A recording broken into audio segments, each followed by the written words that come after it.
জুবিন মানুহৰ বাবে আছিল।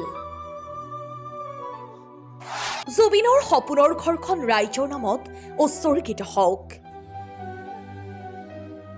সঁচাকৈ জুবিন ঈশ্বৰ পুত্ৰ, প্ৰকৃতিৰ দান। মানুহৰ ৰূপত ভগৱানৰ অৱতাৰ আছিল জুবিন। মহানগৰীৰ খাৰঘুলিত বৰ আশাৰে ঘৰখন সাজিছিল জুবিনে। মনত আছিল অযুত হেঁপাহ, নিজৰ এখন ঘৰ হ'ব, য'ত জোন বেলি তৰাৰ সৈতে একেলগে পৰিয়ালৰ সৈতে থাকিব। জুবিনে কৈছিল, ঘৰখন সম্পূৰ্ণ হ'লেই নমৰালৈকে তাতেই থাকিম। কিন্তু প্ৰাণৰ সেই সপোন হৈ থাকিল। সপোনৰ ঘৰখন আধৰুৱা হৈ থাকোঁতে অসমবাসীক নিথৰুৱা কৰি চিৰদিনলৈ গ'লগৈ জুবিন। অৱশেষত জুবিনৰ সেই সপোনৰ ঘৰখনক লৈ পত্নী গৰিমা শইকীয়া গাৰ্গে ক'লে, জুবিনৰ সপোনৰ ঠাইখন ৰাইজৰ নামত, তেওঁৰ বাবে হ'ব লগা ভাল কামত, প্ৰকৃতিৰ উপাস্য কামত ব্যৱহাৰ কৰা হ'ব। জুবিন মানুহৰ মানুহ আছিল।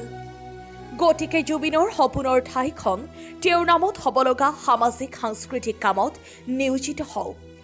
শুকুৰবাৰে কাহিলীপাৰাস্থিত নিজ বাসগৃহত সংবাদমেল যোগে এই বৃহৎ ঘোষণা কৰে গৰিমা শইকীয়া গাৰ্গে। জুবিনৰ পত্নী হোৱাটো ইমান সহজ জানো? এফালে বুকুৰ এটা কোণত এক অবুজ, বুজাব নোৱাৰা বিষ, মৰমৰ গল্ডিক হেৰুৱাৰ বেদনা, আনফালে গভীৰ দায়িত্বভাৰ। বুকুত এচটা শিল বান্ধি সকলো বিষাদ নেওচি এফালৰ পৰা দায়িত্ব পালন কৰি গৈছে গৰিমাই। কাৰণ তেওঁ অসমৰ ৰজাৰ পত্নী। এতিয়া গৰিমাৰ মাজতে ৰজাক বিচাৰিছে অসমবাসীয়ে।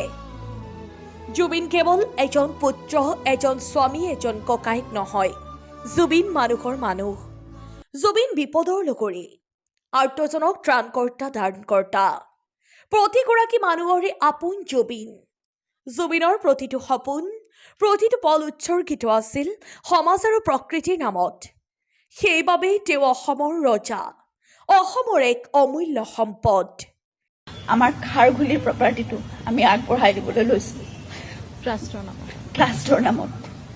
জুবিনৰ সপোনৰ ঠাইখন তেওঁৰ নামত হ'বলগীয়া সমাজৰ সংস্কৃতিৰ আৰু তেওঁৰ উপাস্য প্ৰকৃতিৰ বাবে ভাল কামত ব্যৱহাৰ হওক, নিয়োজিত হওক, আমি সেয়াই আশা কৰিছোঁ। আমি এতিয়া এই থকা ফ্লেটটোতে আমি থাকি যাম আগলৈও।